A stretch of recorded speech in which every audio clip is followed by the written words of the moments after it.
Um, this is Daniel. This is Lou. He's our neighbor. Hey. Oh, cool. Did you just move here? I moved in pretty recently, just over there. Welcome to the neighborhood. One of the original things I knew about this film, I knew it was going to be set in Toronto, and I knew there was going to be a lot of independent Canadian music, and I knew there was going to be a lot of nudity. Those were the three things I knew about the film. I actually started writing the screenplay, or the outline at least, when I was editing away from her. And I had this idea that I wanted to look at marriage at a really different time in life. So I looked at it at the end of a marriage, and I wanted to look kind of somewhere, not quite at the beginning, but after the honeymoon period was over. And I wanted to sort of embrace the idea of a relationship with a lot of playfulness, and that also to explore that feeling of initial desire and that initial love that sometimes peters out.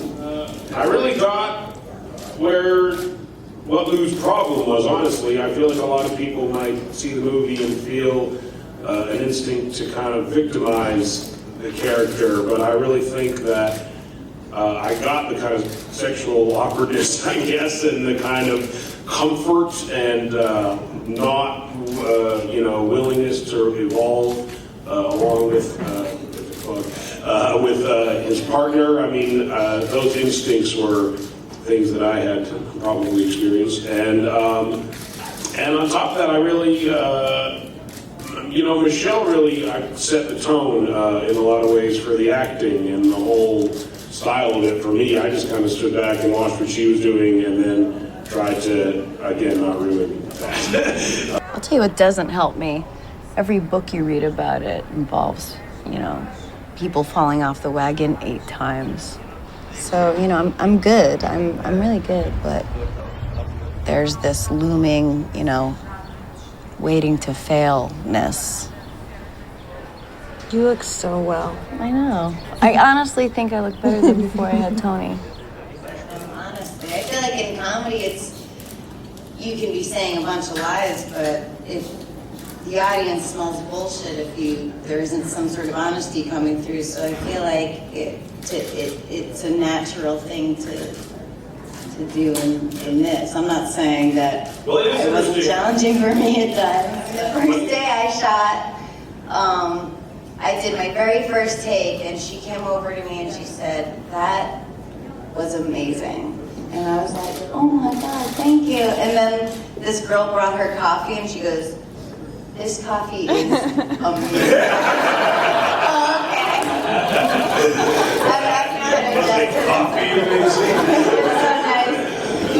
This is Kimberly Whitehead from Press Plus One, and I wanted to know if the relationship between Margot and Luke was very scripted or unscripted, because it seemed very natural.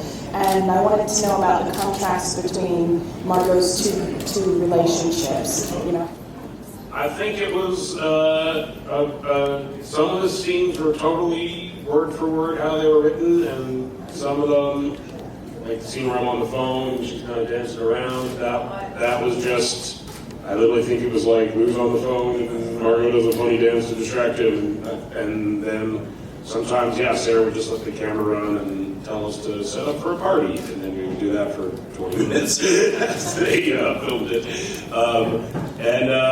It was very surreal, honestly, at times, because normal takes are 2 or 3 minutes long, and when you're pretending that someone's your wife and you're setting up for a party for 20 minutes, you really kind of start to feel like that for brief moments, which as an actor I hate. I hate actually feeling what I'm supposed to be portraying.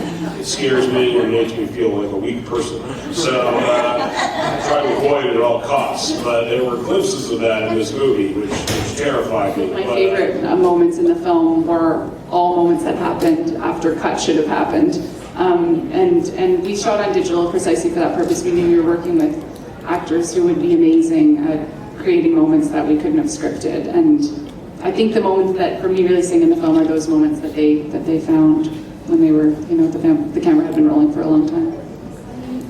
I don't know that being an actor actually necessarily teaches you many skills in terms of directing. I was astonished when I made my first short film that, in fact, I knew absolutely nothing about filmmaking. I sort of assumed, having been on sets my whole life, I would have picked up something, but it was a blank slate. Nothing occurred to me. I had noticed nothing over the years, apparently. So it was definitely learning from scratch, and I think the only thing I can say is being an actor makes you know how badly a director can throw you off. So it makes you self-conscious in a way that I think is probably pretty healthy. And I think for me it's important to figure out if the actor wants more or less from me. So I'm a huge fan of Seth, and you know I've probably seen every episode of the Sarah Silverman program about 3 or 4 times. So again, like I mean, yeah, they're really funny, but I feel like they're also like really great performers and have such a depth and authenticity to them. So it wasn't a stretch for me. Like I wasn't thinking outside of the box even in terms of the casting. Like they were obvious choices to me for these roles. And what about the use of Take This Waltz as a starting point or sort of a major point in the film? I can't completely explain it except tonally. I was listening to that song as I was writing the script, and it put me in a place that helped me imagine the story and imagine the characters. I don't 100% know what that song means to this day, but I sort of It's Kim Martin from Paris Plus One. This is for Luke. Tell me a little bit about what I'm calling the funny thinking women's most erotic love scene in the cafe. That scene is incredible. Isn't it just? I jerk off to that scene. Well, makes a character while he does it. Yeah, I cry while I do it. Pretty much how it goes, isn't it? I got all of Michelle's reaction shots and those jerks off. Exactly. Just like talking to me. What would you do to me next, Luke? We didn't rehearse it at all, and we did spend time rehearsing all the other scenes, or most of them. We didn't even read the scene out loud. At the table read, we read it. Yeah. But I remember. other than that was it. And so, and we shot it on the first day, and it was kind of mine and Michelle's ice breaking, you know, actually being in a room with a crew and trying to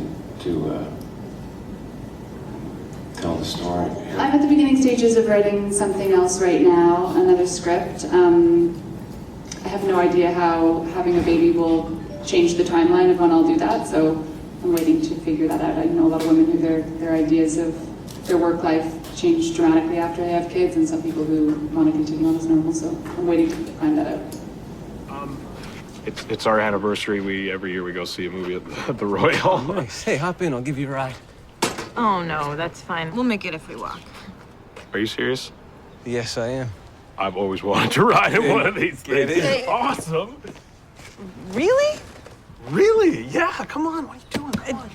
We have enough time. He's gonna give us a ride in the rickshaw. Just get in. Get in. It's your anniversary. Come on. Just do it. Come on, what are you doing? Get in. What the fuck?